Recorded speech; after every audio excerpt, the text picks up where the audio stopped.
আমরা স্বাদ এবং সাধ্যের সমন্বয় করার জন্য অনেক সময়ই পুরাতন মার্কেট থেকে এরকম একটা পুরাতন মোবাইল ফোন কিনে থাকি। অর্থাৎ আমরা দৈনন্দিন প্রয়োজনেই পুরাতন মোবাইল হ্যান্ডসেটের ক্রয় বিক্রয় করে থাকি। তবে এই পুরাতন হ্যান্ডসেট কেনার ক্ষেত্রে কিছু বিষয় একটু খেয়াল রাখতে হবে, অর্থাৎ সতর্কতা অবলম্বন করতে হবে।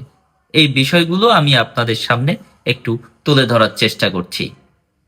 আপনারা যেমন ডিভাইসটির ভালো মন্দ অর্থাৎ কার্যকারিতা বিচার বিশ্লেষণ করেন নিজ উদ্যোগেই, সেই সাথে আপনাদের এর অন্যান্য আইনগত দিকও খেয়াল রাখতে হবে। পুরাতন মোবাইলের দোকানে অনেক সময় ছিনতাই করা বা চুরি যাওয়া ফোন বিক্রি হয়ে থাকে, তাই আপনাকে একটু অপেক্ষাকৃত স্বনামধন্য প্রতিষ্ঠান থেকে পুরাতন মোবাইলটি কেনা ভালো।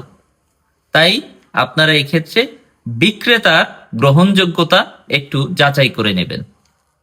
2 নম্বর বিষয় হচ্ছে, আপনারা অবশ্যই কেনার সময় যে ডিভাইসটি কিনবেন তার সাথে একটি যেন তারা বক্স দেয় এবং বক্সের যে আইএমইআই নাম্বার এবং ডিভাইসের আইএমইআই নাম্বারটা যেন এক হয়। এ থেকে বোঝা যাবে যে যিনি প্রকৃত মালিক তিনিই অন্তত বিক্রি করেছেন। মোটামুটি এই ধারণাটা আপনারা শতভাগ না হলেও কিছুটা নিশ্চিত হতে পারবেন।